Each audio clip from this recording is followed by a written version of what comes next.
discípulos de Cristo que al reino de los cielos le dieron su lealtad.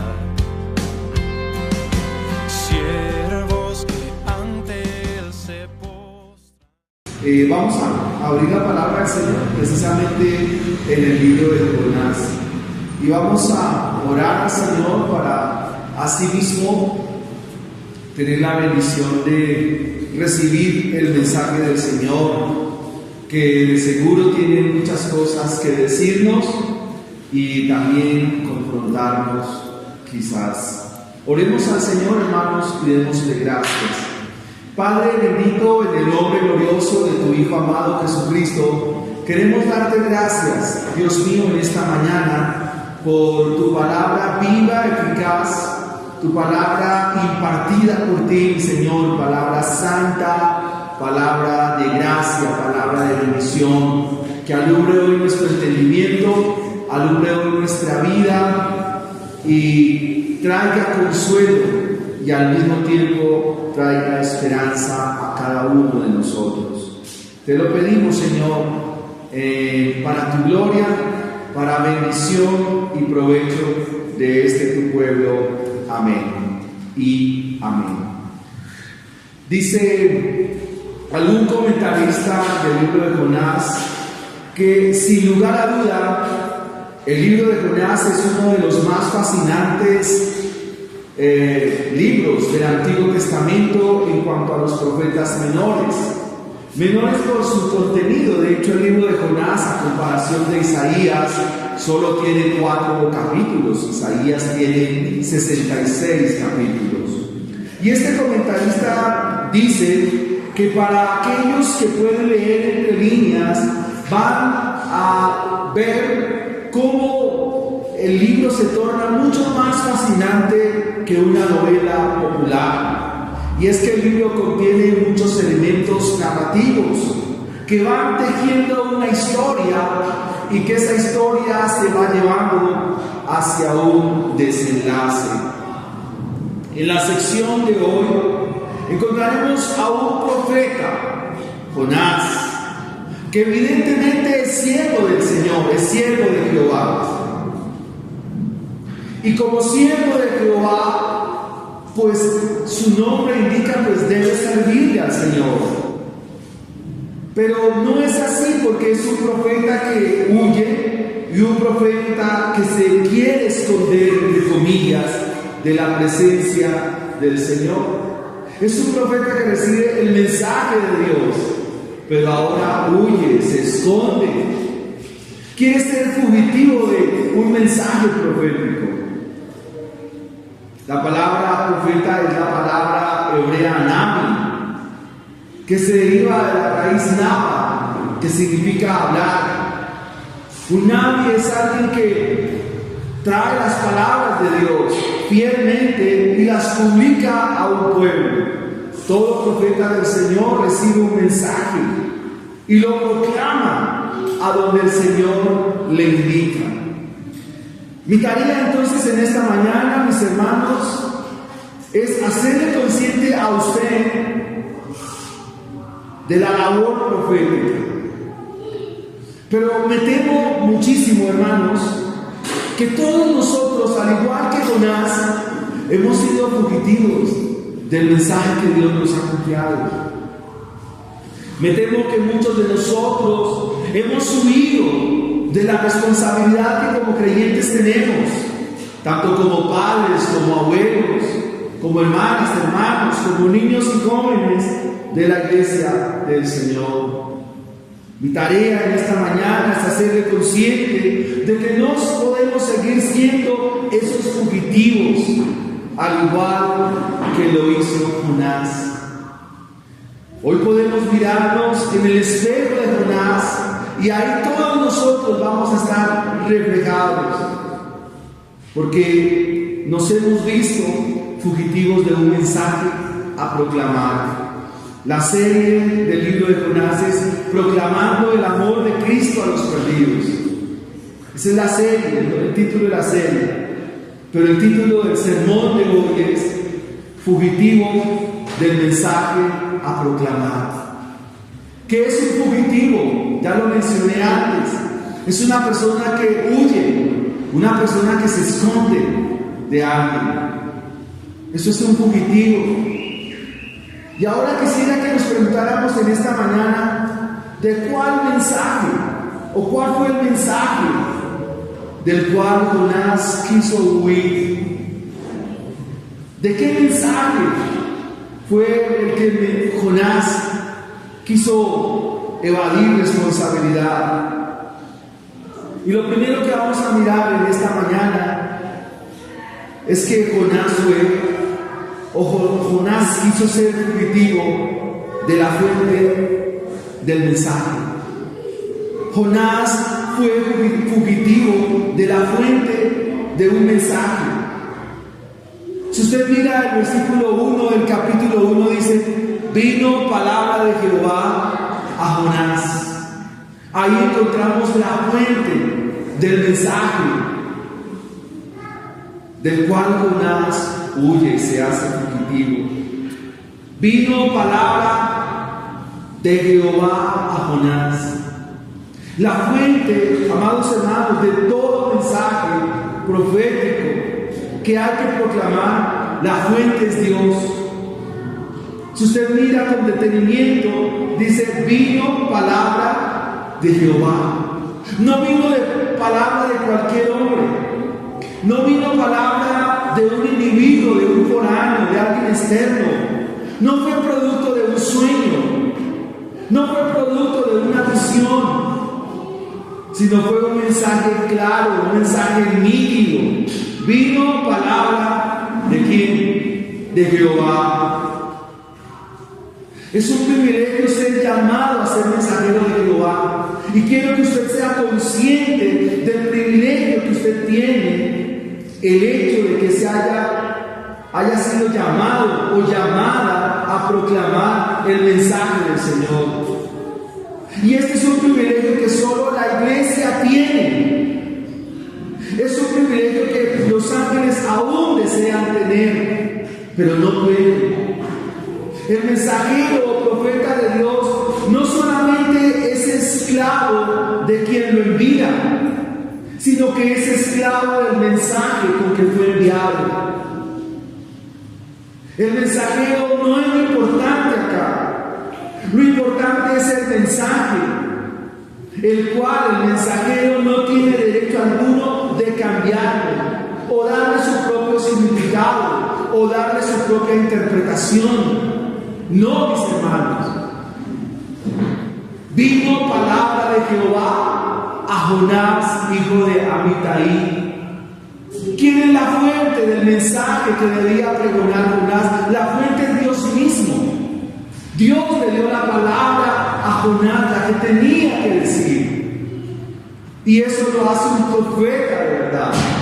Cualquier profeta que anuncie y pregone el mensaje que le ha sido dado es un verdadero profeta. Alguien que habla en nombre de Dios, que habla el mensaje de Dios, es un profeta del Señor. El ministerio profético lo encontramos desde los tiempos de Moisés y tiene su mayor auge o llega a la cúspide en el tiempo monárquico y aún antes del periodo intertestamentario se cierra con el mensaje profético de Malaquías. Pero en un sentido práctico, en un sentido cotidiano de lo que significa para la iglesia, un profeta es un predicador, alguien que está llamado a proclamar el mensaje que le ha sido confiado. Esta misma expresión en el Nuevo Testamento se pudiera describir con la palabra que uso. Alguien que proclama, alguien que pregona, alguien que anuncia, un portavoz de un mensaje. Un profeta de Dios tiene una única fuente. Su fuente es Dios. La fuente del profeta es la palabra misma de Dios. El texto dice: vino a mí palabra de Jehová a Jonás diciendo. No fue una palabra ambigua, no fue una palabra extraña. No fue un mensaje incomprensible, no fue un mensaje difícil de entender. que Jonás tuviera que resolver enigmas, misterios. No, fue una palabra sencilla, una palabra clara, sin confusión alguna. Vino a mí palabra de Jehová diciendo. Quiero que mis hermanos puedan entender en esta mañana que la fuente de nosotros es la palabra de Dios. Cualquier iglesia que bebe de algo distinto a la palabra de Dios se vuelve una secta. Y no podemos participar de las sectas, hermanos. Por más privilegios que tengamos, por más comodidad que haya, estamos llamados a buscar el favor de Dios, no el favor de los hombres. Mis hermanos, ¿sabe por qué Dios? O bueno, no tanto por qué Dios, sino por qué este libro es tan especial como cualquier libro de la Biblia. Porque la conversión de los ninivitas es una vergüenza para Israel. A la predicación tan sencilla, tan simple de Jonás, se convirtieron todos. ¿Y cuántos profetas vinieron proclamando en Israel? Pero no había conversión alguna. ¿Cuántos profetas en Israel proclamaron? Desde Jeroboam I hasta los reyes del segundo libro, Acab, Omri, muchos, pero no había conversión alguna, seguían en las mismas prácticas paganas, pero estos fueron un poco más allá. Los ninivitas fueron un poco más allá de lo que pudieran haber hecho los israelitas. Tanto así que el Señor Jesucristo, allá en Mateo capítulo 12, va a hablar de los ninivitas. ¿Y por qué se levantarán en el juicio? Porque ellos sí creyeron. Pero los fariseos que estaban cuestionando al Señor en Mateo 12 estaban llenos y atestados de toda incredulidad. La fuente para ustedes, para mí, para la iglesia, para la congregación, la fuente es la palabra de Dios. No hay otra fuente. Y ustedes y yo no tenemos ningún derecho de interpretar nada, de acomodar nada, de forzar nada. ¿Por qué podemos hacer una cristología seria del libro de Jonás? Porque el libro de Jonás menciona y nos dice, es mencionado en el Nuevo Testamento. Si un pasaje del Antiguo Testamento no es mencionado en el Nuevo Testamento, no se puede forzar a una cristología, porque estaríamos alegorizando, imponiéndole cosas al texto que el texto no dice. Hay que ser muy cuidadosos, y esto nos pone en alerta máxima para hacer las interpretaciones correctas del libro. Jonás recibe la palabra de Jehová. La fuente es la palabra del Señor. Vino palabra de Jehová a Jonás. La Biblia nos muestra varios pasajes de lo que significa hablar, o cuando habla un profeta equívoco. Ezequiel capítulo 13 versículo 1 al 2. Un profeta durante el exilio. En el capítulo 13 versículos 1 y 2 dice: vino a mí palabra de Jehová diciendo, dice que es el mismo estribillo de los verdaderos profetas. Vino a mí palabra de Jehová diciendo: hijo de hombre, profetiza contra los profetas de Israel que profetizan, y di a los que profetizan de su propio corazón, oigan palabra de verdad. ¿Qué hacían estos profetas falsos? Hablaban de su propio corazón. Entre el pueblo judío de la época de Ezequiel, Jonás y los demás, abundaban mucho los falsos profetas, tanto en Israel como en el exilio babilonio.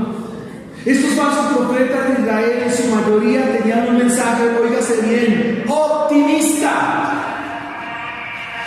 mensaje positivo, un mensaje de cambio, pero no basado en la escritura, sino basado en el propio corazón de estos profetas equívocos. Dice el texto de Ezequiel, dice: ve y háblales a estos profetas, porque ellos hablan o profetizan de su propio corazón. Lo interesante aquí, amados hermanos, es que ese es el sentido de lo equívoco y de lo falso, porque estos profetas estaban parloteando una y otra vez con sus pretendidas palabras de Dios que no eran suyas. Profetizan de su propio corazón, o sea, la fuente de estos profetas no es la Biblia, la fuente de estos profetas no es la palabra del Señor. La fuente de estos profetas es su propio corazón. Su falsa profecía no era demoníaca en sí, pero sí estaba torciendo y desdibujando el corazón también de quienes escuchaban este mensaje. Amados hermanos, cuando escuchamos un mensaje, así no estemos involucrados en ello, así no nos hagamos directamente partícipes de ello, pero eso sí va afectando. Y la reprensión de Dios a través de Ezequiel es esta: no confíen en las palabras de ellos, ni en sus deseos, ni en sus esperanzas, ni en su sabiduría, ni en su necesidad de aceptación, impulsadas por toda la palabrería que menciona. Hace unos años atrás teníamos un vicio en la iglesia y era acatar las enseñanzas de los predicadores. De pronto, hasta cierto punto estaba mal, pero hoy en día lo hacemos de manera un poco más centrada, no haciendo una cacería de brujas para mirar en dónde se equivoca el predicador, para señalarlo, no, sino más bien para saber qué es lo bíblico y qué es lo que realmente es centrado y conforme a la escritura. Dice Ezequiel que ellos fueron engañados por sus propios deseos.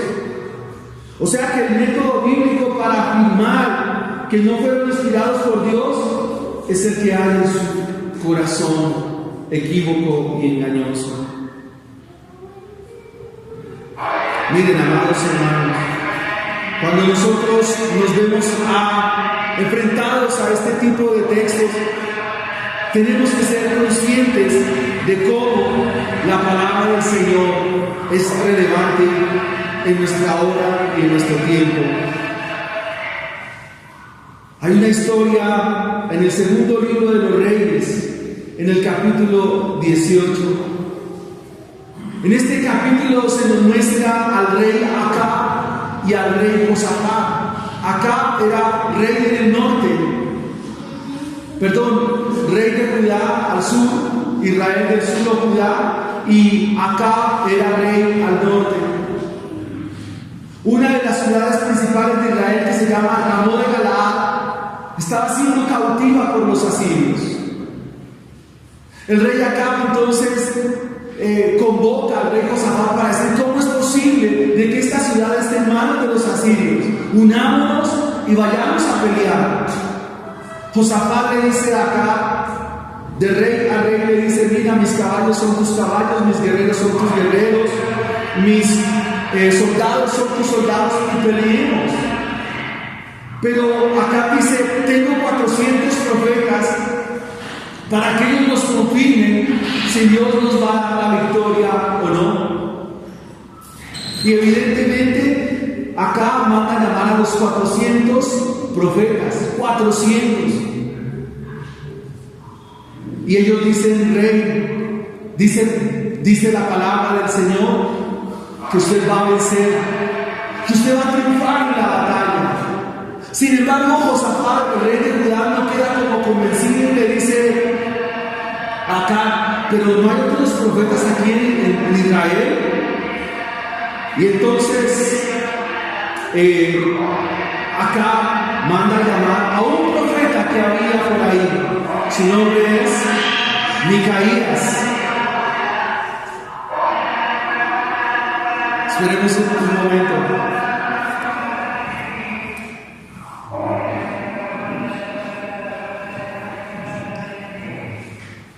El profeta se llama Micaías.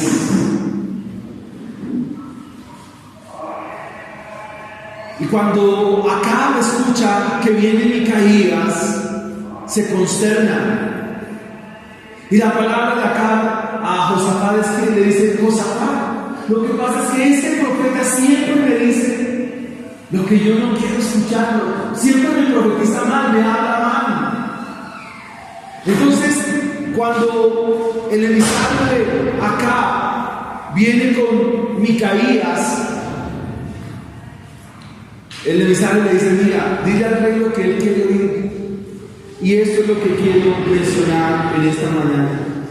En el versículo 14, Micaías dice esto: vive Jehová, que lo que Jehová me hablará, eso diré. Eso lo hace un profeta lleno del temor de Dios. Y un profeta con temor, un profeta con valor moral. Porque no le importó quién estaba delante de él. Estaban los dos reyes, Josafat, rey de Judá, y estaba Acab, rey del norte. Tenía 400, entre comillas, colegas, pero todos estaban en falsedad y engaño. Ese día Acab muere. Un soldado asirio lanza una flecha y la flecha atraviesa la juntura de lo que lo protegía. Él pensaba que disfrazándose, porque le dice a Josafat: tú sí vístete de rey, pero yo me voy a vestir de un soldado ordinario. Se cumplieron las palabras de Micaías, de uno solo, porque habló lo que era conforme a Dios. El mensaje que hoy nos presenta Jonás es el estribillo a través de todos los profetas. Vino a mí palabra de Jehová. Esa es la fuente de todos los profetas. Es la fuente de todo aquel que habla de parte de Dios. Ahora, ¿es nuevo esto? ¿Era nuevo este mensaje para el Nuevo Testamento? No.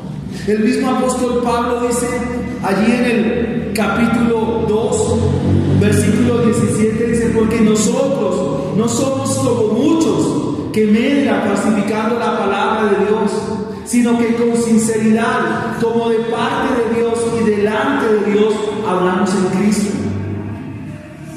Nuestro auditorio más especial, nuestro auditorio, nuestro oyente es Dios mismo. Quien nos escucha es Dios mismo. Y eso nos lleva a nuestro segundo punto en esta mañana. Hemos visto la fuente del mensaje. Ahora veamos en segunda instancia el contenido del mensaje. ¿Qué contiene el mensaje de Dios para Jonás? Hay 3 verbos que están también en el Nuevo Testamento. El primer verbo es levántate. El segundo verbo es lee. Y el tercer verbo es proclama. Ese es el contenido de Dios, del mensaje de Dios para Jonás. ¿Es nuevo esto? ¿Dónde está en el Nuevo Testamento esta misma expresión? Por tanto, vayan y hagan discípulos, enseñen, o sea, hablen todas las cosas que os he mandado. Es el mismo mensaje, si usted se da cuenta. ¿Qué le dijo a Jonás aquí? Levántate, ven, proclama. Nuestro Señor Jesucristo en el Nuevo Testamento, ¿qué dijo?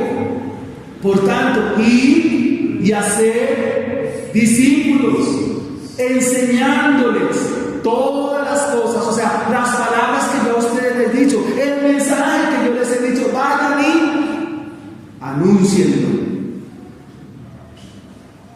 Levántate y ve a Nínive, aquella gran ciudad, y pregona contra ellos porque ha subido su maldad delante de mí. Levántate, ve y pregona. ¿Qué significa levantarse? ¿Que el profeta estaba dormido? No, en ninguna manera. En Deuteronomio 18:15 se nos dice: levantaré profeta como tú en medio de vosotros, refiriéndose al Señor Jesucristo, y mis palabras en su boca. Entonces, ¿qué significa levantarse? Significa, amados hermanos, despertar en algunas ocasiones, pero aquí se usa más como avivar, y se emplea en el sentido de poner en alto. Aquí la idea de levantar es poner en alto las palabras de Dios. La idea aquí de levantar es llevarlas a que todo el mundo las conozca. La idea de levantar aquí consiste en que el contenido del mensaje del Señor debe ser puesto en lo más alto. Y cuando las palabras de Dios son puestas en alto y traídas a los pueblos son avivados y los pueblos son despertados de su condición espiritual. Y esto es lo que significa levantarse. No es que el profeta estaba durmiendo, como lo veremos dentro de 8 días en la banca, no. El profeta tiene que tomar el mensaje de Dios. Ve, levántate, pon en alto mis palabras. Poner en alto significa que las palabras de Dios deben ser oídas. Las palabras de Dios van a ser escuchadas. El pregón será dado. Nínive será destruida de aquí a 40 días. Ese es el mensaje de Jonás.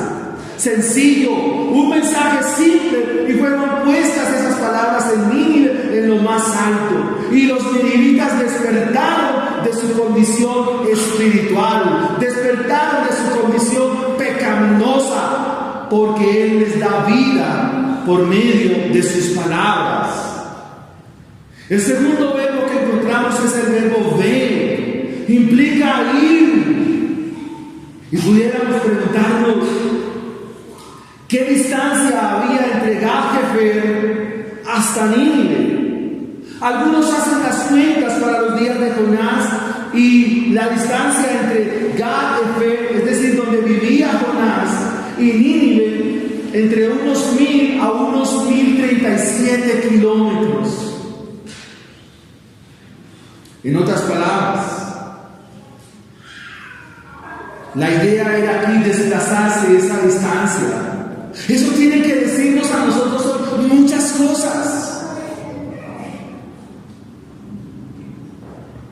Probablemente el que más vive lejos de aquí de la iglesia es nuestro hermano Wilfredo o Diana, que viven en Usme. ¿Y cuántos kilómetros hay? La distancia es muy corta. Pero esta distancia acá es, para los días de Jonás, es 1000 kilómetros.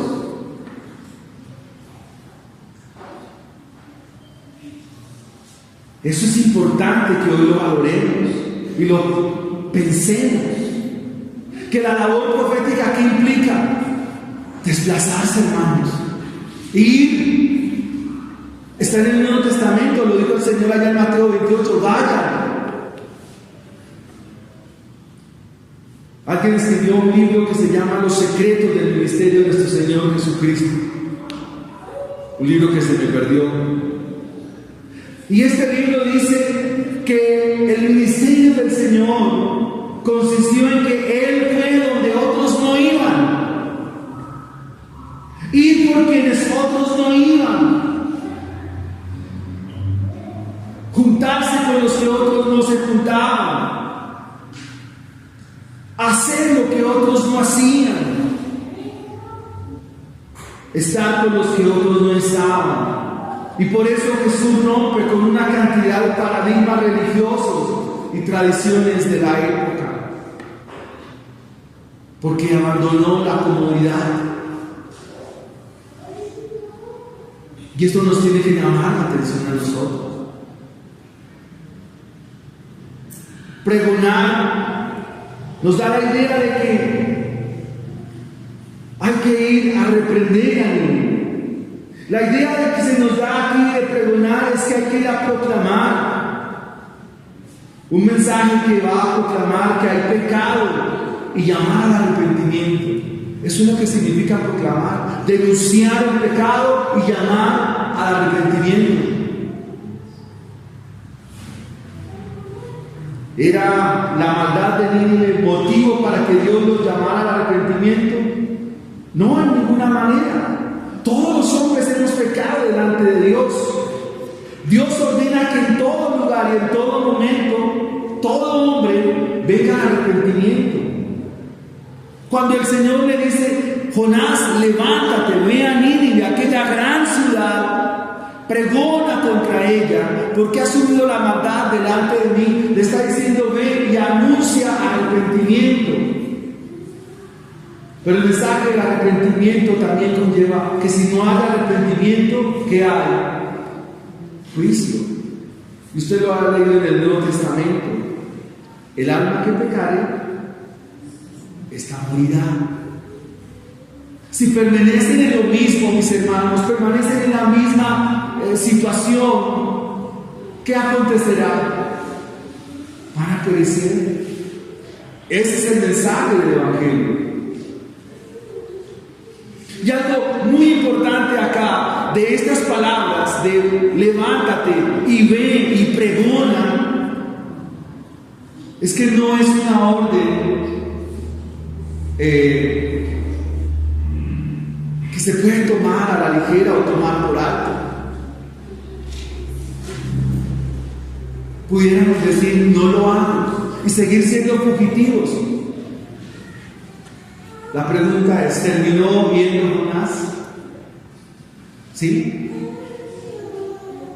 A regañadientes, en contra de sus motivos, terminó yendo. ¿Y qué usó Dios para que Jonás fuera? Una circunstancia como adversa. Una circunstancia difícil. Levantó una tormenta para hacerle caer en cuenta de su responsabilidad que tiene. ¿Cuántos de ustedes han leído en el Nuevo Testamento? Busquen primeramente el reino de Dios y su justicia, y las demás cosas tendrán añadidura. Todos lo sabemos aquí de memoria. Aquí no hay uno que diga: no, este versículo no me lo sé. Ahora, si te preguntas cuántas tormentas tiene tu vida en este momento, ¿de qué tormentas pudiéramos hablar? Salud, economía, los hijos, crisis en el hogar, tormentas. Pues Dios está usando eso para que hoy hagas un alto, hagas un freno, reflexiona sobre tu vida, reflexiona sobre tu hogar, lo que es tu hogar en este momento, hagas un pare y como Micaías te llenes de valor y profetiza. Di lo que Dios tiene que decir, no lo que tú quieres decir o lo que tu familia quiere escuchar, lo que tus hijos quieren decir. No, eso no. Di lo que el Señor tiene que decir. Llénate de valor. Ten valor, hermanos. Tengamos valor. Eso implica levantarse. Ponga las palabras de Dios en alto en su casa. Ponga las palabras de Dios en alto donde usted va. No tenga miedo. Lo ha dicho el Señor. La orden de Dios descansa en su carácter santo, soberano. Quien lo dice no es cualquiera, lo ha dicho el mismo Dios de los cielos, creador de todas las cosas, a quien cantamos que toda la tierra canta su nombre. Lo ha dicho Él, no hay temor alguno, sin miedo, con valor. Eso tenían los discípulos en la iglesia al primer siglo. Y había oposición fuerte en la iglesia primitiva. Tenían la oposición de los religiosos de la época. Tenían la oposición del sistema romano, tenía las autoridades civiles en contra, pero ellos tenían de nuevo valor. ¿Por qué? Porque confiaron en las palabras del Señor. Vayan y hagan discípulos a todas las naciones. Levantémonos, hermanos, vayamos y pregonemos, no contra la Nínive que nos describe hoy la Biblia, sino la Nínive que está a nuestro alrededor, la Nínive en que están nuestros vecinos, la Nínive en que están nuestros hijos, y confiemos en el Señor. Todos los hombres hemos pecado delante de Dios, por tanto todos los hombres necesitamos arrepentimiento. Jonás es un profeta que huye de Dios, un profeta que huye de un mensaje que se le ha confiado. Y eso nos lleva a nuestra tercera y última enseñanza en la mañana de hoy. Hemos visto la fuente del mensaje, hemos visto el contenido del mensaje. Ahora veamos la respuesta del profeta a este mensaje. ¿Y cuál fue la respuesta? ¿Positiva o afirmativa?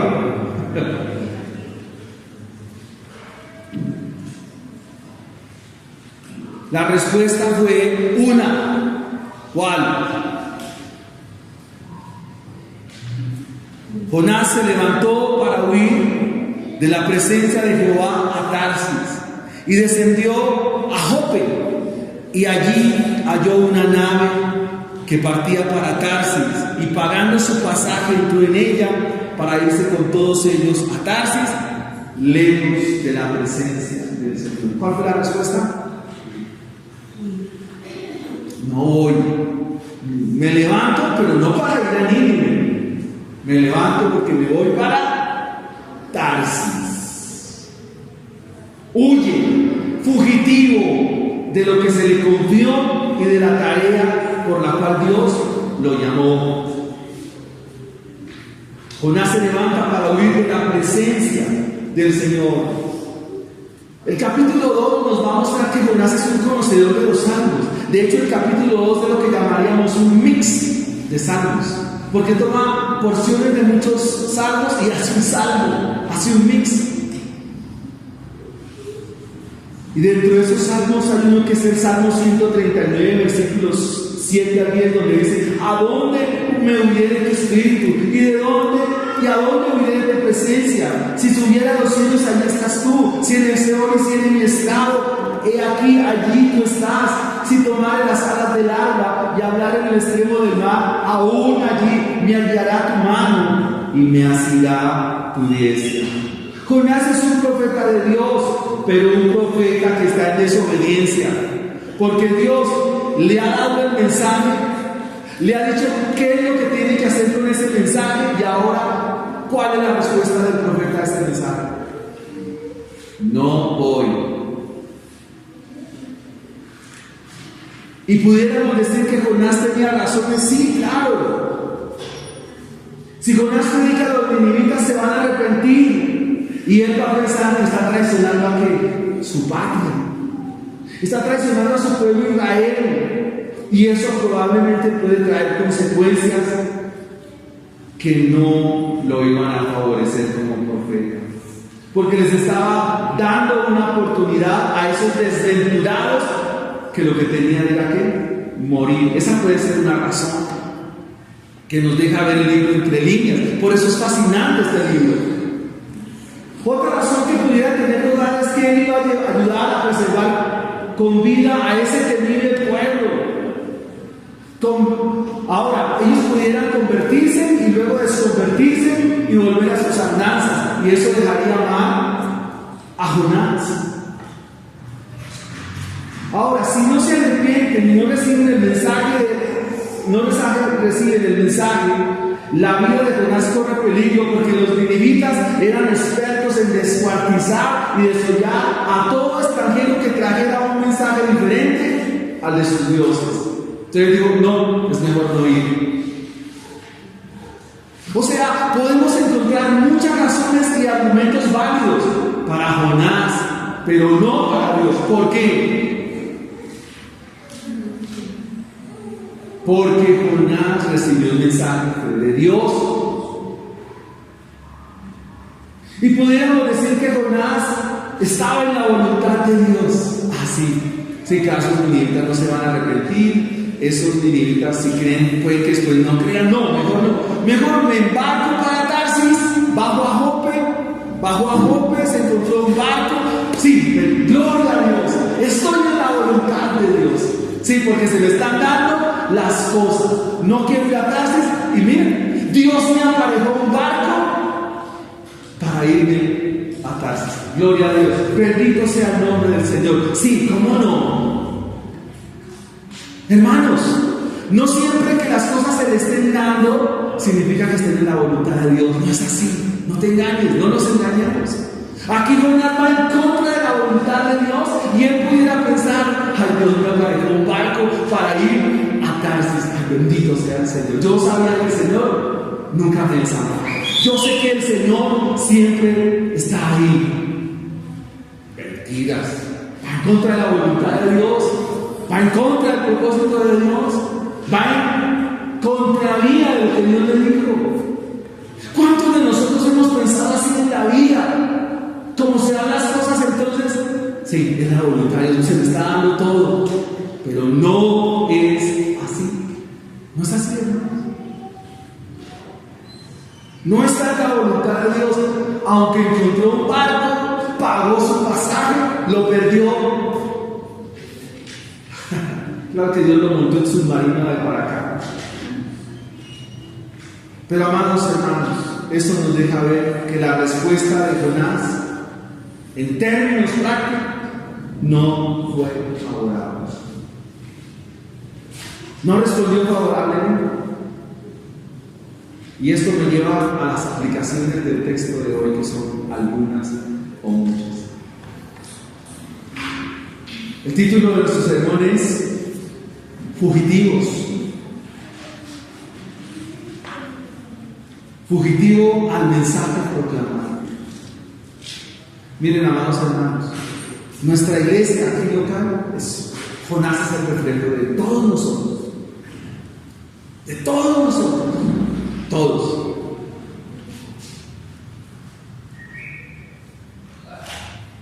¿Cuántos mensajes hemos escuchado? Creemos que hemos predicado, de pronto no al 100% con fidelidad, porque no hay tampoco predicador que lo haga al 100%, no lo hay. En nuestros días hay buenos predicadores, pero no, que la fidelidad al texto tampoco no es. Nos aproximamos y queremos hacerlo así. Pero ¿cuántos mensajes hemos recibido de que hay que compartir el Evangelio? ¿Cuántas veces lo hemos leído? Cuando lo lees tú, cuando lo predicamos, cuando lo anunciamos. ¿Cuántas veces, hermanos? ¿Cuántas? Muchas. ¿Cuántas personas invitamos a la iglesia? Es más, a veces de nuestra familia la traemos a la iglesia. Se nos quedan en la casa o en otras cosas. Estamos siendo fugitivos del mensaje a proclamar. Nos estamos huyendo, estamos escondiéndonos de un mensaje el cual hay que proclamar. Esa es una aplicación para usted, para mí. Los días miércoles estamos estudiando el Sermón del Monte. Hay mucho fugitivo. Usted no tiene que desplazarse 1000 kilómetros como Jonás. Desde su casa usted puede. Yo les pido en Facebook todo lo que ustedes ponen y publiquen en sus redes, lo que es sus estados. Pero ¿cuántos de nosotros publicamos el sermón en nuestro estado de WhatsApp para que otros conozcan? Fíjese hasta dónde seguimos huyendo y siendo fugitivos del mensaje que hay que proclamar. Publicamos nuestras cosas. Está bien, son sus redes sociales, pero es donde está tu tesoro, ahí está tu corazón. Cuando tú no le compartes el Evangelio a tus hijos, aplica para mí. Cuando tú no le hablas como Micaías, con valor, con firmeza, con autoridad, estás siendo un fugitivo, estás huyendo, estás siendo cobarde, somos cobardes en el reino de Dios. Y el primer calificativo por el cual no se hereda el reino de los cielos en el libro de Apocalipsis es la cobardía. Mis hermanos, quiero que hoy despertemos, recibamos esta amonestación que ya la he recibido durante esta semana. Estoy trabajando por ello, para ir a evangelizar. Lo estoy haciendo en mis fuerzas, pero ayúdenme, ayudémonos. Y no es que estemos interesados en cómo llegamos a esto, no. Es que las personas conozcan el Evangelio. Dios se glorificará, Él lo hará. Pero hay que hacerlo, hermanos. No seamos más fugitivos, no huyamos más del mensaje que Dios nos ha encomendado, que Dios nos ha confiado. Cada discipulado, hermanas, el día jueves hay discipulado a las 8 de la noche para que de tu casa no seas fugitiva del discipulado. Varones, viernes, este viernes yo ya me quedé ahí sentado. Vamos a mirar cuánto nos tiene el discipulado. Ninguno dijo nada. Yo estoy haciendo otros discipulados, hermanos, pero usted también tiene que ponerse. ¿Cuánto tiempo en el Evangelio y sin actuar? No podemos seguir así. Esto no puede seguir así. No seamos más fugitivos. Primera de Pedro 4:11 dice: alguno hable conforme a las palabras de Dios. Ningún hombre tiene derecho a hablar nada, además, en contra de la voluntad revelada de Dios. Dios ya nos ha dado su mensaje, y el mensaje es este, hermano. Mírenlo, acá está. Pero necesitas instruirte, discipularte, ir a compartir, invitar a otros. Ven que somos unos jonases, unas jonasas. ¿Cuántos de nuestro entorno los compartimos? No cuando está trabajando, sino cuando hay espacio. No importa lo que te digan, si te dicen cristiano, Jonás, ridículo. No importa. Finalmente, ¿por qué? Hermanos, esto es serio. Ven, levántate, predica. No podemos. Mis hermanos, una aplicación final de este sermón. Fugitivos al mensaje a proclamar. No dé por sentado que sus hijos son sanos. Que los que están a su alrededor, como dicen, yo creo en Dios, eso los hace sanos. No lo dé por sentado. ¿Sabe qué necesitamos, hermanos, también? Orar. Necesitamos orar y orar mucho.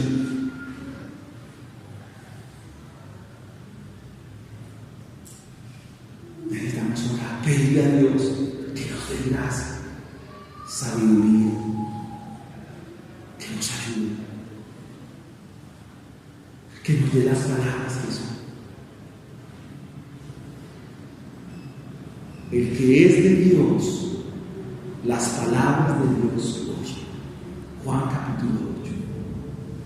El que es de Dios, las palabras de Dios oye. Pero las de Dios, porque si yo me siento y lo entretengo, pues yo lo voy a encantar por 2 horas.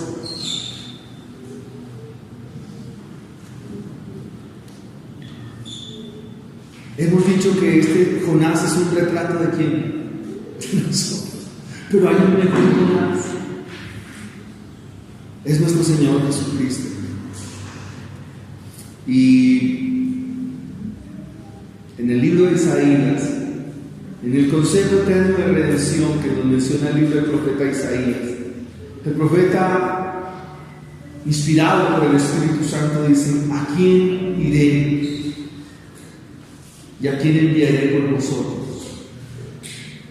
¿Y qué dijo el profeta, hablando del profeta que estaba ahí?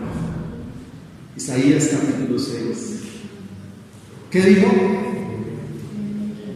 Heme aquí, envíame a mí, yo iré. Ese es el Señor Jesucristo que está hablando ahí. Isaías capítulo 6. Contestó el llamado de Dios. Ahora somos sus discípulos. Estamos llamados a contestar el mismo llamado. ¿Pero cómo? ¿A la manera y al estilo de Jonás? No, mis hermanos, al estilo, a la forma de Cristo Jesús. Todo lo que hagamos recibe en los méritos y la obra de Cristo Jesús. Y por esos méritos y por esa obra lo podemos hacer. Vayan en el nombre del Señor, vayan, hablen a sus hijos, a su familia. La responsabilidad primaria de ustedes, la mía es acá, y claro, orientarnos, aconsejar y orar por ustedes, y claro, y visitarlos y todo eso. Pero ustedes son responsables. Pongámonos aquí y oremos al Señor. Oremos a Dios.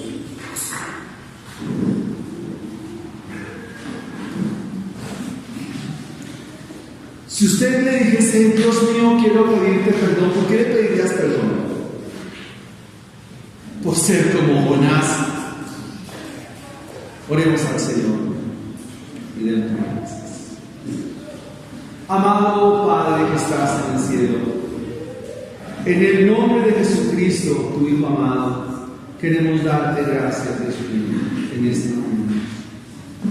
Padre, darte gracias, Señor, por tu amor, tu bondad y tu misericordia. Dios mío, muchas gracias. Dios mío, gracias, porque eres bueno. Gracias, Señor. Señor, perdónanos por tener argumentos, por no tener el valor cuando vemos que las cosas no son por ese lado, no son por ahí, y confiamos en que sí, claro. Bendito Dios. Quizás hay mucha tela de donde cortar. Esa expresión, vino a mí palabra de Jehová, tiene para escribirse mucho al respecto, muchísimo. Pero la idea es que tenemos un mensaje para predicar, un mensaje para enseñar, para compartir. Es el mismo mensaje que el Señor encargó a sus discípulos ya en el Nuevo Testamento. Vayan, hagan discípulos, enséñenlos. Y debemos responder favorablemente a ellos, no seguir siendo fugitivos del mensaje. Señor, perdónanos, ayúdanos. Que esto no sea una carta, sino un deleite. Que esto no sea, oh mi Señor, algo por imposición. Es que ni siquiera la motivación es llenar este lugar, no, esa no es la motivación. Ese no es el foco. El foco es que muchos conozcan del Evangelio, de la palabra de Dios. Eso es lo importante, Señor. Por ello te damos gracias en esta mañana y trae arrepentimiento a cada uno de nosotros. Trae arrepentimiento, Señor, a nuestras vidas. Trae arrepentimiento, Señor. Perdónanos, perdona nuestros pecados, lávanos de nuestras inmundicias. Lávanos más y más, Señor, de nuestra maldad, de nuestros egoísmos. Señor, ¿a quién iremos? Si solo tú, cual profeta de Dios, es el único que tiene palabras de vida eterna. Por ello te damos gracias, Señor, y te bendecimos, Señor, y te adoramos y te exaltamos. Humillamos hoy nuestro corazón, nuestra cabeza delante de ti, Señor. Padre celestial, bendito sea tu nombre. Ayúdanos, Señor. Danos ese valor, esa fuerza para hacer las cosas, Señor. Ayúdanos a trabajar también bien, responsablemente, Dios. En el nombre de Cristo Jesús. Amén.